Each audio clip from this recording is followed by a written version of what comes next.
प्रभुओं का प्रभु यीशु हालेलुया, राजाओं का राजा यीशु हालेलुया, राजाओं का राजा यीशु हालेलुया, प्रभुओं का प्रभु यीशु हालेलुया, प्रभुओं का प्रभु यीशु हालेलुया, जीवन देने वाला यीशु हालेलुया, जीवन देने वाला यीशु हालेलुया, मुक्ति देने वाला यीशु हालेलुया, मुक्ति देने वाला यीशु हालेलुया, राजाओं का राजा यीशु हालेलुया, राजाओं का राजा यीशु हालेलुया, प्रभुओं का प्रभु यीशु हालेलुया,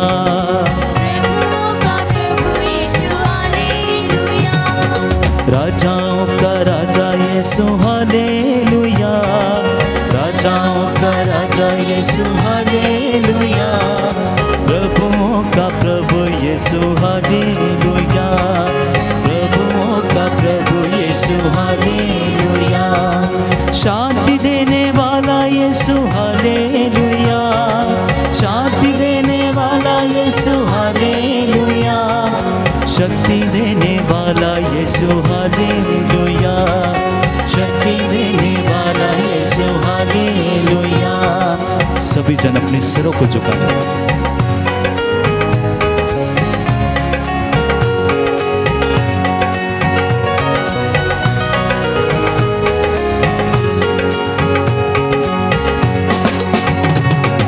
चंगा करने वाला यीशु हालेलुया, चंगा करने वाला यीशु हालेलुया, छुटकारा देने वाला यीशु हालेलुया, छुटकारा देने वाला यीशु हालेलुया, राजाओं का राजा यीशु हालेलुया, राजाओं का राजा यीशु हालेलुया, प्रभुओं का प्रभु यीशु हालेलुया, प्रभुओं का प्रभु यीशु हालेलुया, राजाओं का राजा यीशु हालेलुया, राजाओं का राजा यीशु हालेलुया, प्रभुओं का प्रभु यीशु हालेलुया, प्रभुओं का प्रभु यीशु हालेलुया, आत्मा देने वाला यीशु हालेलुया, आत्मा देने वाला यीशु हालेलुया, आनंद देने वाला यीशु हालेलुया, आनंद देने वाला यीशु हालेलुया, राजाओं का राजा यीशु हालेलुया, राजाओं का राजा यीशु हालेलुया, प्रभुओं का प्रभु यीशु हालेलुया, प्रभुओं का प्रभु यीशु हालेलुया, राजाओं का राजा यीशु हालेलुया, राजाओं का राजा यीशु हालेलुया, प्रभुओं का प्रभु यीशु हालेलुया, प्रभुओं का प्रभु यीशु हालेलुया, जल्दी आने वाला यीशु हालेलुया, जल्दी आने वाला यीशु हालेलुया, न्याय करने वाला यीशु हालेलुया, न्याय करने वाला यीशु हालेलुया, राजाओं का राजा यीशु हालेलुया, प्रभुओं का प्रभु यीशु हालेलुया, राजाओं का राजा यीशु हालेलुया, प्रभुओं का प्रभु यीशु हालेलुया, राजाओं का राजा यीशु हालेलुया, प्रभुओं का प्रभु यीशु हालेलुया, राजाओं का राजा यीशु हालेलुया, प्रभुओं का प्रभु यीशु हालेलुया, जीवन देने वाला यीशु हालेलुया, जीवन देने वाला यीशु हालेलुया, जीवन देने वाला यीशु हालेलुया, जीवन देने वाला यीशु हालेलुया, मुक्ति देने वाला यीशु हालेलुया,